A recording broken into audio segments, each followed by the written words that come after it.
Hey, Mike McGrory here from Mike's Backyard Nursery. Mike'sBackyardNursery.com. That's where our blog is. All the YouTube videos are at Mike's Backyard Nursery on YouTube. Okay, so a couple of weeks ago I did a video about giving away a bunch of hydrangea plants that I had planted on that donkey hill. So now the next phase of the donkey hill is going to be peonies. So I ordered a bunch of peonies and I'm going to get them, let's see here. I want to get them, we're going to get as many of them as we can planted today because we got a million other things to do. But anyway, to give you an idea, this is when, in the wholesale trade, this is kind of how things come shipped, like this. I'll open this up somehow. There we go. And we'll dig out a peony root. These things look like they're just starting to wake up. So this is the peony root. We've got to plant these, so we're going to need a pretty deep hole for a perennial. And then we got to get soil up to about here, about at least 2 or 3 inches above that crown. So I'll probably get like 2 inches above the crown, and then we're going to put some mulch over top of it. So anyway, that's the plan for today. All right, here we go. Most of the peony bed is planted and ready to go. I had a young guy here help me do this, so we pretty much got this much done in a day. I do have supervision here. Fergus is keeping an eye on me.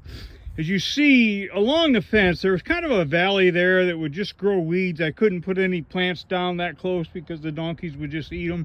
So I put a really thick layer of wood chips, from a tree service. I got big piles out back that they bring here and dump. So I piled that stuff there, I don't know, at least 15, 18 inches deep to keep the weeds down. And then everything where you see the black hardwood mulch, there are peonies. So we put, I think it's six different kinds of peonies on the hill here for a total of 75 plants right now. There's also, if you can see the plow markers, they got to come out, but I put them in there so that we wouldn't step on anything. So straight ahead, there's a Java red Weigelia that I put in there so I'd have a place to get cuttings for that. And then up on the top there's a red Prince Weigelia, so I could get cuttings from that. Last year I put in this little, this is a variegated Weigelia. I put that in, and of course I stick plow markers in, especially during the winter when I'm tromping around here with snow, so I know where things are so I don't step on them and bust them.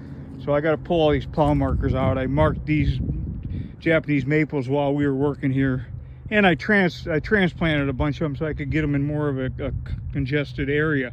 So I don't know, I got a lot of plants around this place, but this really excites me when I see a little tiny Japanese maple like that making buds, because these Japanese maples right here are a variety called Geisha Gone Wild, and you can Google it if you want because it's a really cool rare Japanese maple. So my peanut, if you look back to the video where I was giving away free hydrangea plants, and I'll probably put a link to that video in the description here. So I had 3 customers come. Actually, it turned out that the customers were all female. I think the one lady brought her son and they dug a few plants, and then the next day another lady came with her teenage daughter and her boyfriend, and they dug a bunch of these big hydrangeas.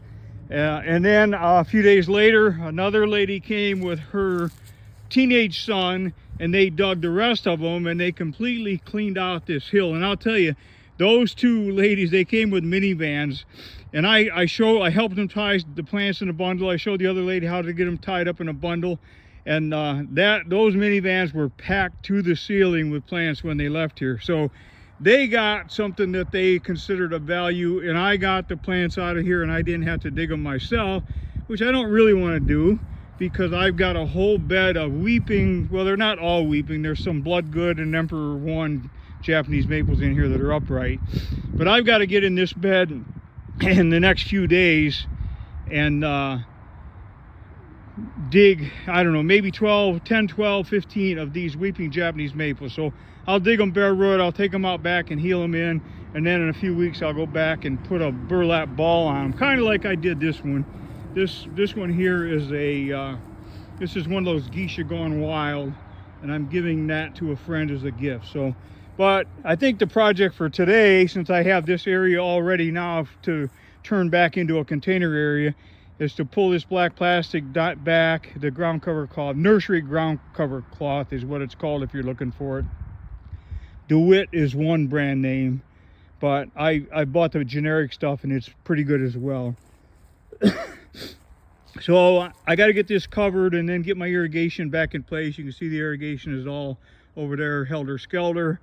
And then I can start putting plants in here, because I have another area that I want to, I really want to replace the plastic in that area, because that's been there for probably 12 years and it's dirty and it gets slippery and it's pretty well deteriorated from the sun. So I want to get that area emptied out and put new plastic down there. So anyway, Mike McGrody from Mike'sBackyardNursery.com.